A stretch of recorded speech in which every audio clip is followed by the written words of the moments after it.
Finance requires aggressive personalities. That's what my brother Troy said when he terminated my partnership. Just like that. 23 years building Shepherd Capital Holdings, and he cut me loose with a handshake and corporate speak. My name is Colin Shepherd. I'm 41, and until last week I was senior partner at the investment firm my dad started in our garage back in 1987.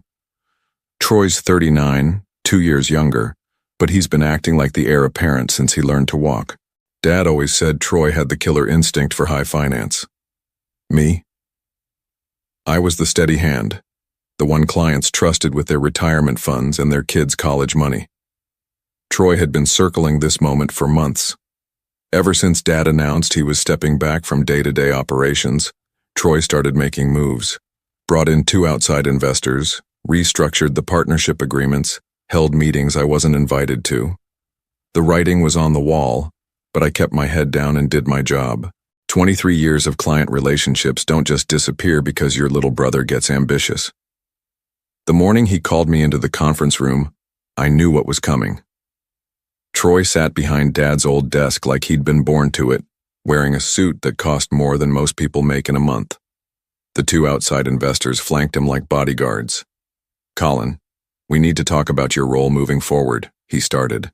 I sat across from him in the same chair where I'd pitched my first client presentation 15 years ago. The leather was worn smooth from all the nervous executives who'd sat there before me, hoping we could save their companies from bankruptcy or grow their family trusts into something their grandchildren would thank them for. "The firm's evolving," Troy continued. "We're moving into more aggressive investment strategies. Cryptocurrency portfolios, high-yield derivatives, venture capital partnerships, the kind of plays that require a certain mindset." He paused, watching my face for a reaction. I didn't give him one. "You're brilliant with the conservative clients, Colin. But that's yesterday's market. Today's wealth builders want growth, not safety." I knew where this was heading, but I let him finish his speech. 23 years of partnership, and he couldn't even give me the courtesy of honesty. He had to dress it up in business jargon and market analysis. When he finally got to the point about terminating my role, I stood up and extended my hand. "I understand," I said. "Aggression can be effective." Troy shook my hand, probably expecting a fight or at least some pushback. Instead, I walked out of that conference room and started making phone calls. He had no idea what he'd just unleashed. Building Shepherd Capital wasn't just my career. It was my life. Dad started the firm when I was 18, fresh out of high school and hungry to prove myself. While Troy was off playing lacrosse at some private college, I was learning the business from the ground up, filing paperwork, cold calling prospects, driving Dad to client meetings in his beat-up Honda. By the time Troy graduated and joined the firm, I'd already established relationships with half our client base. Doctors who trusted me with their malpractice settlements, lawyers who let me manage their retirement accounts, 3 old Boston families whose wealth went back to the shipping industry in the 1800s. These weren't flashy tech entrepreneurs looking for the next big score. They were people who valued consistency, integrity, and the kind of returns that compounded quietly over decades. Troy always saw that as a limitation. "We're leaving money on the table, Colin," he'd say whenever I'd recommend a conservative municipal bond over some venture capital scheme. "These trust fund babies have millions just sitting in savings accounts. We could triple their wealth in 5 years with the right aggressive strategy." But I knew our clients. Dr. Patricia Wynn didn't want to triple her wealth in 5 years. She wanted to know her retirement was secure and her daughter's medical school tuition was covered. The Blackwood Family Trust wasn't looking for explosive growth. They wanted preservation of capital that had survived the Great Depression, 2 world wars, and the 2008 financial crisis. That's where Troy and I differed. He saw dollar signs and growth percentages. I saw people. The cracks started showing about 6 months ago. Troy began scheduling client meetings without me, pitching new investment strategies that made me nervous. He'd come back from these meetings talking about cryptocurrency portfolios and hedge fund partnerships like they were guaranteed winners. When I'd ask for details, he'd wave me off with some comment about evolving the firm's vision. Then came the outside investors. 2 guys from New York with expensive watches and thin smiles. They'd sit in our conference room talking about market disruption and aggressive growth models, while Troy nodded along like their best student. Dad seemed uncomfortable with them, but he was already talking about retirement, and Troy had convinced him these were the kind of partners who could take Shepherd Capital to the next level. I started noticing other changes too. Phone calls that stopped when I entered the room. Emails I wasn't copied on. Documents that required only Troy's signature when they used to require both partners' approval. The morning Troy terminated my partnership, I wasn't surprised. Disappointed maybe. Hurt that 23 years of partnership meant so little to him. But not surprised. What did surprise me was how calm I felt walking out of that building. I sat in my truck for an hour after Troy dismissed me. Not because I was devastated. I'd seen this coming for months. I sat there because I was calculating. 23 years of client relationships don't just belong to Shepherd Capital Holdings. They belong to the person who built them, nurtured them, earned the trust that makes them possible. Troy thought he was inheriting a client list when he took over the firm. What he was actually inheriting was my reputation, my relationships, and my word. That's when I realized what I had to do. 3 months earlier, during one of my routine reviews of our partnership agreements, I'd noticed something interesting, a clause buried deep in the limited partner documentation that gave certain high-value clients the right to redirect their investments immediately upon any change in senior management. It was standard language, the kind of protective measure wealthy families insist on when they're entrusting millions to an investment firm. Troy hadn't bothered reading the fine print. Neither had his New York investors. They were too busy planning their aggressive growth strategies to worry about contract details. I pulled out my phone and started scrolling through my contacts. Dr. Wynn, Attorney Harrison Black from the Blackwood Family Trust. Margaret Foster, who managed the Pemberton estate. 6 families who represented over $87 million in managed assets. 6 families who'd trusted me personally for more than a decade. The first call was to Dr. Wynn. Patricia, it's Colin Shepherd.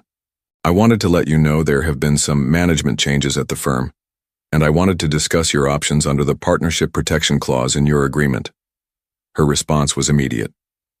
Are you leaving, Colin? I've been asked to step down from my partnership role.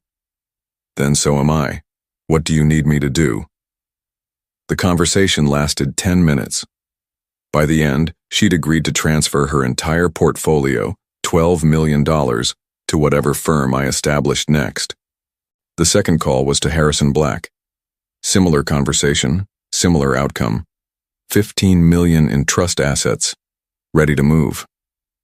By the time I drove home that evening, I'd made 6 phone calls and secured commitments for $87 million in transferred assets. Not bad for an afternoon's work. The beautiful part was Troy's timing.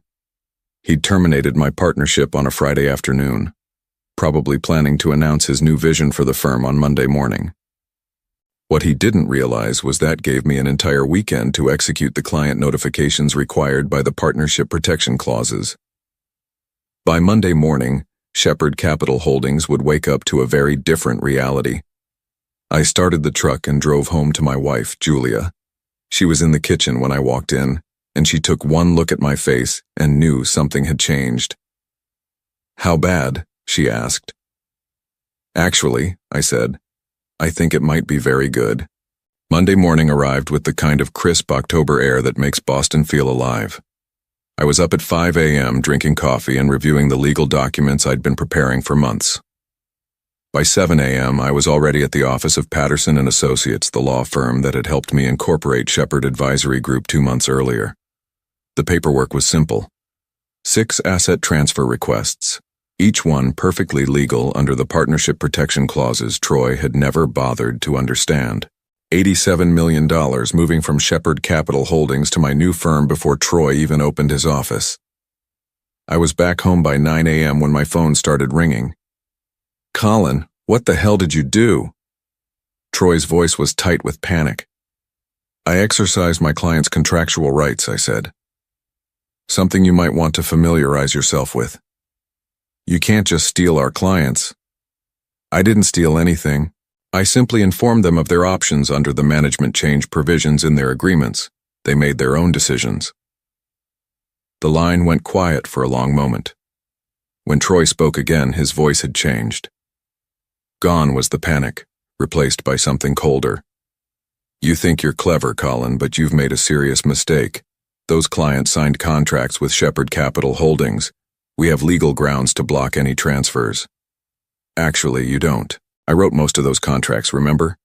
I made sure the protection clauses were ironclad. We'll see about that. I'm calling our lawyers. The call ended, and I knew Troy was about to make his first real mistake as managing partner. Within an hour, he'd be sitting across from expensive attorneys trying to find some way to claw back the clients he'd just lost. He'd spend thousands on legal fees, waste time he didn't have, and ultimately discover what I already knew. The contracts were bulletproof. But Troy's real problem wasn't legal. It was mathematical. Shepherd Capital operated on a management fee structure. We earned 1.5% annually on all managed assets, plus performance bonuses on successful investments. With $87 million walking out the door, Troy had just lost over $1 million in annual revenue. The two outside investors who'd backed his takeover weren't going to be happy about that. My phone rang again around noon. This time it wasn't Troy. Colin, this is Gerald. My father's voice was carefully neutral, but I could hear the tension underneath. Dad, we need to talk. Can you come to the office? I don't think that's a good idea. Troy made his position pretty clear on Friday. Troy isn't running this conversation. I am. I drove to the office wondering what kind of reception I'd get. The Shepherd Capital Holdings building was a converted brownstone in Boston's financial district, the kind of understated elegance that old money clients preferred to flashy glass towers. I'd helped Dad choose this location 15 years ago, back when we were moving out of the garage and into our first real office space. The receptionist, Kelly, looked uncomfortable when I walked in. She'd been with us for 8 years, and I could see the conflict in her eyes. He's waiting in the conference room, she said quietly. I found Dad sitting alone at the mahogany table where Troy had terminated my partnership 3 days earlier. He looked older than his 68 years, and I realized this whole situation was taking a toll on him. Sit down, Colin. I took the same chair I'd occupied on Friday, but this time the dynamic was different. Dad wasn't mediating between his sons anymore. He was trying to save his company. Troy tells me you've stolen our clients. Troy tells you a lot of things. The question is whether you believe them. Dad studied my face for a long moment. What did you do? I gave 6 clients the information they needed to make informed decisions about their investments. Information Troy should have provided when he announced the management changes. And they all chose to leave. They all chose to follow me. Dad leaned back in his chair, and for the first time in months he looked like the man who'd built this company from nothing. Tell me about these protection clauses, he said. I pulled out a folder I'd brought with me.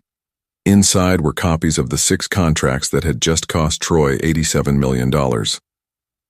Page 4, Section 12, I said, sliding Dr. Wynn's contract across the table.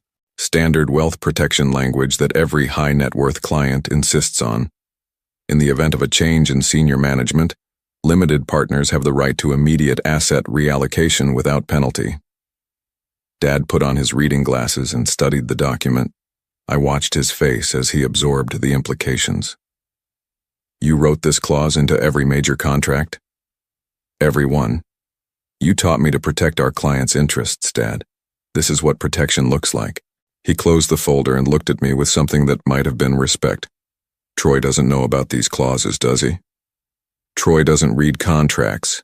He signs them and moves on to the next deal. But you've been planning this for months. I've been preparing for this possibility since Troy brought in the outside investors. When you announced your retirement, I knew what was coming. Dad was quiet for a long moment, processing everything I'd told him. When he spoke again, his voice was different. There's something you need to know about those investors, he said. Something Troy hasn't told you. I waited. They didn't just want a partnership stake in Shepherd Capital. They wanted to acquire us outright. The plan was to use our client relationships to bootstrap a much larger investment fund. Troy convinced them to start with a partnership arrangement, but the end game was always a complete buyout. The pieces started falling into place. Troy's aggressive expansion plans, the meetings I wasn't invited to, the rush to change the firm's investment philosophy. They were never planning to keep me around, I said. Troy convinced them you'd be a problem, too conservative, too attached to the old ways.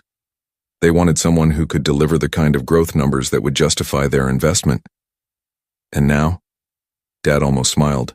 Now they're looking at a firm that just lost 60% of its managed assets in a single morning. The growth projections Troy promised them are mathematically impossible. I understood then why Dad had called this meeting. It wasn't about family reconciliation or finding a way to bring me back into the fold. It was about survival. What are you asking me, Dad? I'm asking what it would take for you to consider returning those clients to Shepherd Capital. Under Troy's management? Nothing. What about under different management? I studied his face, looking for the angle I knew had to be there. The outside investors have an escape clause, Dad continued. If the firm fails to meet certain performance benchmarks in the first quarter, they can withdraw their investment and dissolve the partnership. Troy doesn't know about this clause. It was added to the agreement after he signed it. You're planning to force them out. I'm planning to give them a reason to leave voluntarily. The question is whether you'd be interested in rebuilding what we started. I thought about the 6 phone calls I'd made on Friday afternoon, the trust those clients had placed in me personally, not in the Shepherd Capital name, the new firm I'd already incorporated, the office space I'd already leased. I appreciate the offer, Dad, but I think it's too late for that. His expression told me he'd been expecting that answer. Then I guess we'll see what happens next. The call came at 6 a.m. Tuesday morning. Margaret Foster, who managed the Pemberton estate, was on the line. Colin, I just got off the phone with Harrison Black. He says you're setting up a new firm? That's right. Shepherd Advisory Group.